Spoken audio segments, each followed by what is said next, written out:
I think that they are around us, just in another form. You know, they're here. You know, they're with us all the time. I think that the evidence is so strong that we can predict where this is going to wind up. The idea of the survival of something one day is going to be good, solid science, and the people who don't believe in this are going to be viewed as cranks and deviants. It is impossible for the human mind to conceive of a time when it no longer exists, when consciousness does not exist. So we invent all kinds of scenarios to believe that something of awareness will still go on when we are dead.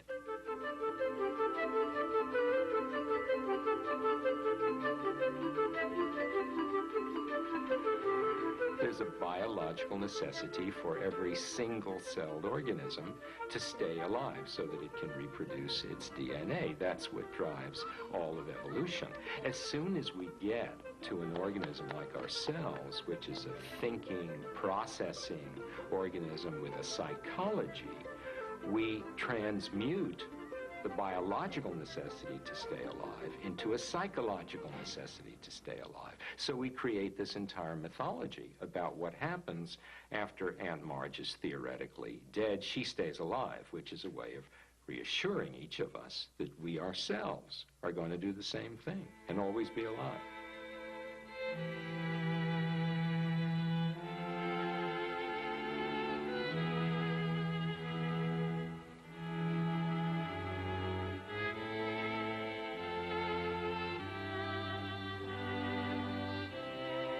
Our obsession with needing to believe that there is something after death has been magnified by modern technological medicine.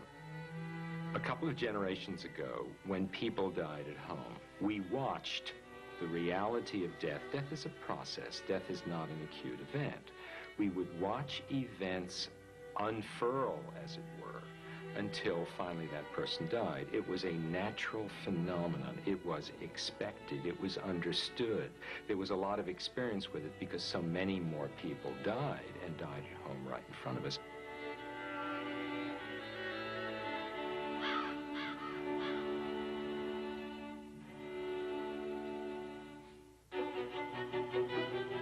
Now what happens is someone is torn away from us, secreted away, hidden away in a hospital environment. We don't see any of the natural unfolding. And at a given moment, a young physician comes out and says, "I'm sorry to tell you this, but your mother has just passed on," or whatever euphemism they use. But there's got to be more. There's a need to hold on to that person. There's a need to see a continuity, that this has not ended so abruptly. And I think that adds to the entire mix, and it's one of the reasons for this huge explosion in people's seeking out that something else, seeking out the extra days and weeks of what you might call post-death life.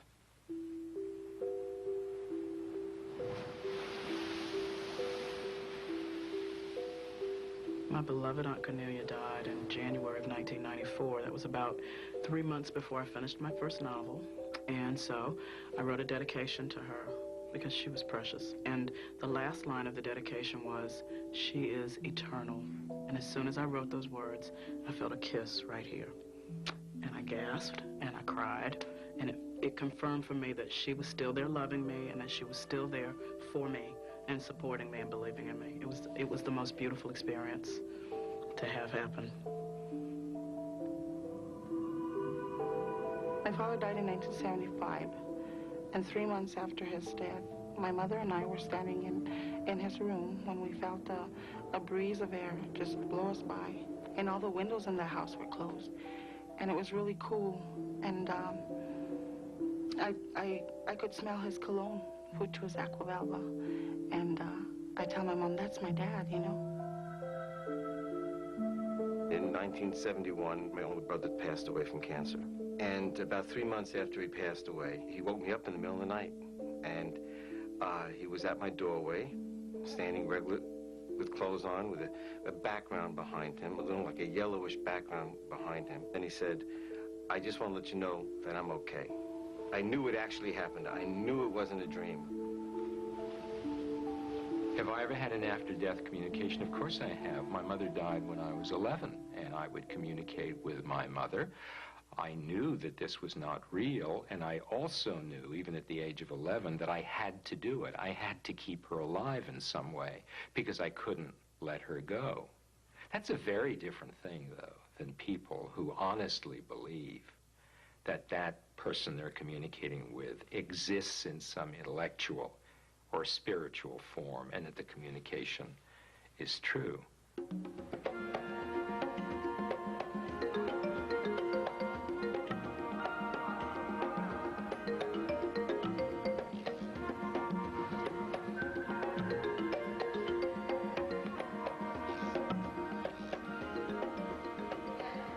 When you think about the kind of things that happen that make us think there might be survival of consciousness, you could roughly divide them into two classes. The things that just happen without any intermediaries to people, the apparitions, the dreams, the sense of presence, things like that.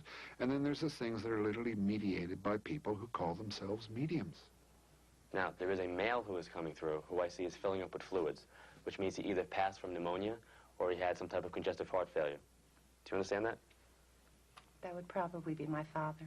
Now, what's a medium? It's a person who thinks that somehow they can contact deceased spirits. Now, I say somehow because that's about as precise as we can get at this point. I can feel his presence. I just can't hear him. But I can feel him. He had a tracheotomy. We could call it, say, telepathy, okay? If telepathy is mind-to-mind communication and a mind survives death, then supposedly the mind of the medium could telepathically communicate with the mind of the spirit, and that sounds like we're getting more precise. But while we know that telepathy occurs, we don't understand it. It's not mind reading. It is telepathic. It's a telepathic communication between the soul of the other side and me. And it's during that exercise, that telepathic bridge that's created, that I will clairvoyantly, clairaudiently, clairsentiently be able to interpret the symbology of what's coming through. Who had the chicken running in the backyard? This is connected to Anna or Anthony? My grandmother, who is Anna, her sister had a chicken farm in Long Island. Oh, I think that might be significant. And how many else had chicken farms in Long Island? I think that, quote, a good medium, I don't think there is such a thing. But some people are skilled because they've interacted with people and they give a kind of psychological counseling and they can read the expression of the person and to give back responses that may work better than others. Because your mom is coming through. She's showing me pink roses. When I see pink roses, it's their way of expressing their love to you. She's passing this on to you. I also see a white flower coming up in June. So that to me means that there's a celebration or a birthday either in the 6th month. You understand that? It's my birthday. Happy birthday from your mom. But this is a kind of psychological interaction, interpretation, and not communication with the dead beyond. She's telling me to talk about a dress. This dress has some type of specific connection to her. Either you have her dress and you were smelling it, but she's telling me to talk about some type of clothing issue, and I feel like I'm smelling it. Do you understand that? Yes. Okay, she's telling me she was with you when you were doing this? When he was talking about smelling an article of clothing, I was actually doing that. I was smelling my mother's robe maybe a month ago. And you tend to remember the hits. A medium may give you 20 responses to a question, and that medium may be wrong on 18. Are you one of 3? No. How many? But the 2 he got. He said that my brother had lung cancer, and he did. Okay. Is your sister older? Younger. Is her mother passed? No. Your mom's mom is here? Yes. But the dates were wrong, the places were wrong, and many other things were wrong. So I don't know if you're contemplating having a child? No. Okay. But people are so eager to think that there's contact with the dead that they focus on the hit that he or she may have gotten. My field has a bullseye on it, and people are constantly trying to shoot us down. So I try to be as specific as I can so that people have to say, well, you know, such and such could have been a general thing. But what about this? Now, somebody, again, has a very weird, this is like the weird name corner. Somebody has a weird name that sounds like Inky or Pinky. My son. What's the name? No, we call him Binky. Binky. Belief in an afterlife gives consolation to people. Before, I was going to, with the bee, the crazy bee sound you mentioned. It gives them a kind of crutch to lean on, to get through adversity. So I would attribute this to a deep felt